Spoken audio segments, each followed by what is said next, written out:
right. So we'll quickly go through, and it's an overview of eyelid lumps, certain things that you cannot miss, and few of very rare lesions which you should have your antenna up in your clinic. So it's very important to know the anatomy of the eyelid, because most of these tumors arises from different structures of the eyelid anatomically, and very generally you should know what anterior lamella is and what posterior lamella of the eyelid is. Anterior lamella, you have skin and subcutaneous tissue, and in your posterior lamella you have the tarsus, which has meibomian glands and other glands. In fact, the sweat glands also arises from the anterior lamella. So anything which arises from the skin and the anterior lamella, there are certain things that you will keep in mind. Something that is arising from the posterior lamella, you will be having certain things to keep in mind. I have no financial disclosures or interests, so I'm going to quickly take you through these lesions over here. It's a very easy peasy diagnosis over here, and you are going to give me the answer. All right,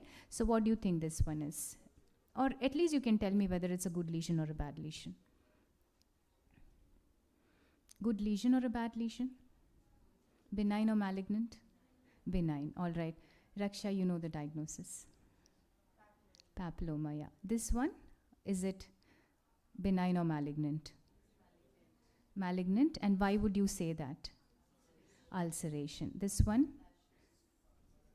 well defined, benign, right? Nevus. This one, cyst. This one, sebaceous. Yeah, this is what I meant. This is actually a basal cell carcinoma. So basal cell carcinoma, squamous cell carcinoma arises from the anterior lamella. So anything, a tumor which you feel is a malignant lesion, but it's arising from the skin, then you have certain things to keep in mind, especially BCC and SCC. Whereas something which is arising tumorish or a malignant kind of a lesion, which is arising from the posterior lamella, then we think about sebaceous gland carcinoma. And what about this one? Eyelid. What kind of sebaceous? Blepharitis? What type? Pagetoid? Yes, pagetoid intraepithelial variant of sebaceous gland carcinoma. All right, yeah. So, well, yeah, so these are, we have good lesions here, we have bad lesions here, and I would consider sebaceous gland carcinoma as a lethal lesion, okay? And well, they can present as a pagetoid spread also. So benign eyelid tumors, we all know there are cysts, nevus, hydrocystoma, papilloma, neurofibroma, vascular lesions, and chalazion. Chalazion is something which really is very tricky in most of our practices. So malignant eyelid tumors, basal cells, squamous cells, sweat gland carcinoma, keratoacanthoma, and these are all arising from the anterior lamella. So this is a 67-year-old gentleman, Indian, lower lid mass for 6 months, rapidly progressive. So anything which is rapidly progressive, again, you have to suspect that it could be a malignant lesion. So what do you think about this lesion? Well, is it a cyst? It's varied in color. There is some amount of vascularity. It is reddish. It is whitish in the center, arising from the anterior lamella. Does it look like a BCC for you? Not really, right? There is no ulceration at all. Yeah, SCC? It's from the anterior lamella, so unlikely to be SGC. SCC, not really. So do you want to fit in somewhere, or at least do you think it's a benign or a malignant lesion? This is how it looks like. There is large feeder vessel over here. You see this very, very dilated vessel, a large vessel going here. There is vessel over here. So in fact, it does have features. Any tumor with large, thick vessel, always think of a malignancy. It did have features of malignancy. We also have sweat glands in this area. So there are tumors which can arise from the sweat glands also. Something called adenocarcinoma. It can be primary adenocarcinoma arising from the eyelid, or even it can be metastatic, something which is growing in the body, somewhere else in the body, and there is a metastatic tumor. In fact, so these are the differential diagnoses that actually I kept in mind when this patient walked in. Well, it was very surprising for us what we saw. There was so much of glandular tissue over there, and this came out to be a syringoadenocarcinoma papilliform.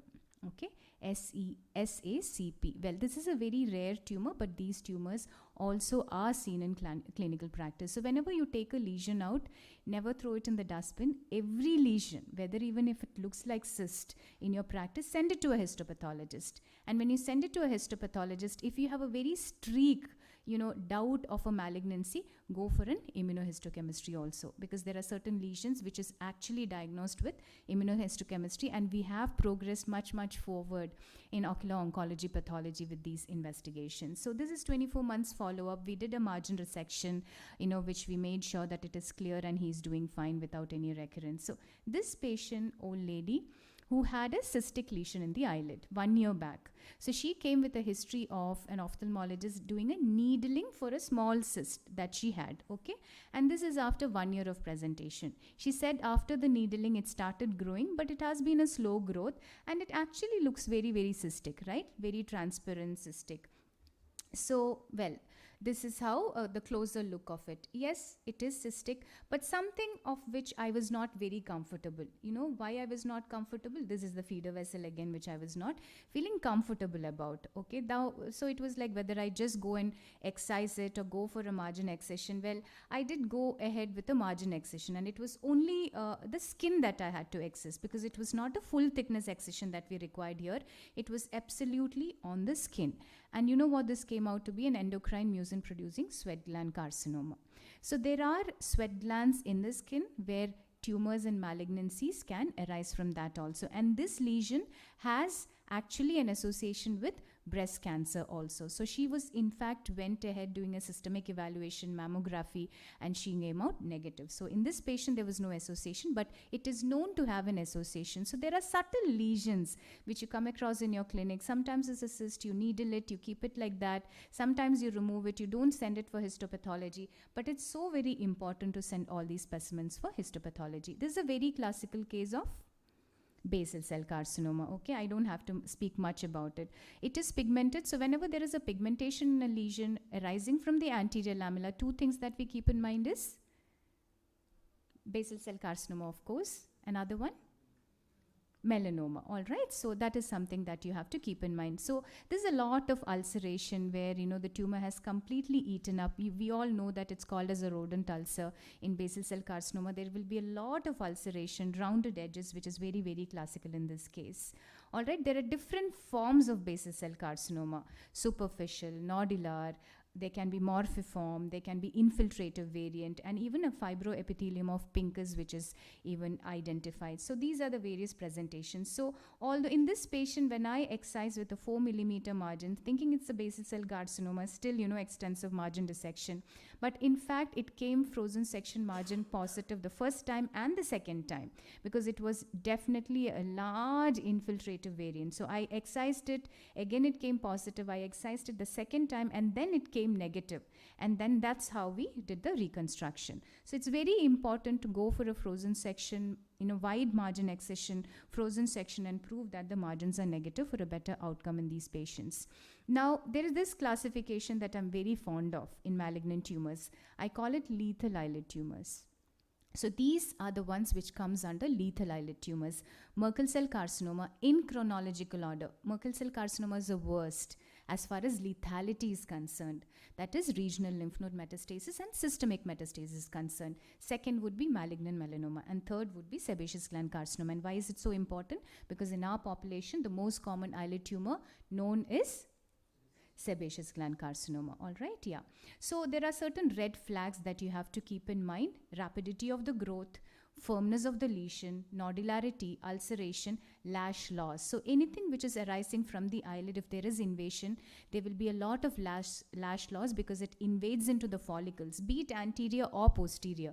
So whenever you find a lesion with lash loss, always think of malignancy. Intrinsic vessels, feeder vessels is my favorite characteristic feature to differentiate between a benign and a malignant lesions, and of course regional lymph nodes. Now, well, this is what? Diagnosis. Yellowish in color, posterior lamella, it's just a revision. Sebaceous gland carcinoma, clear-cut sebaceous gland carcinoma, okay? And well, we go for a wide margin excision, and in older patients, reconstruction is not too difficult, so never shy away from getting a wider margin as far as considering the cost misses of the patient. In fact, most of the time we will be able to actually close it really, really well. So never compromise on the protocols. Wide margin excision, send it for frozen section. Even if you have to wait where you need a fixed section, you don't have a facility for frozen section, send it to a pathologist. You can wait for 2 or 3 days, expedite the process, and then come for a closure after you make sure that the margins are negative. It's so very important. It's a very interesting case that I recently saw. She came with, she had a history of swelling in the left upper lid. All right. Nothing is seen in the left upper lid. Okay. Someone has said it's a chalazion, and that's how she has been referred to me. Nothing is seen in the left upper lid. Anything seen? Nothing is seen, right? And this is what you see on eversion of the eyelid. So it's so very important to avert the eyelid NC. And it's very flat, plaquic lesion, whitish plaque. Infromedial, you can see a little bit of fleshiness. There is lots of intrinsic vessels and feeder vessels. And I was definitely not comfortable about it. Although she didn't have lash loss, but this tumor is very slowly infiltrating the posterior lid margin, and there is rounding of the posterior lid margin. In fact, bingo, my first differential diagnosis was sebaceous gland carcinoma. I went ahead doing a frozen section, and in the frozen section it came margin positive. Actually, the medial margin came positive. So it was a very plaquic, very unusual presentation of a sebaceous gland carcinoma, which was very invasive over there. And this is how the excision that we usually do, and still it came as positive. So this is post-operative 10 days, extensive excision, and then post-operative 6 weeks. So in sebaceous gland carcinoma and the lethal eyelid malignancies, we do go ahead doing PET scan. She underwent PET scan. It was within normal limits. Now, there are very small lesions. This was sebaceous gland carcinoma, but very subtle and small nodular. But as you can see here, the mebumin glands and the ductules are getting affected, and there is a slow invasion over here.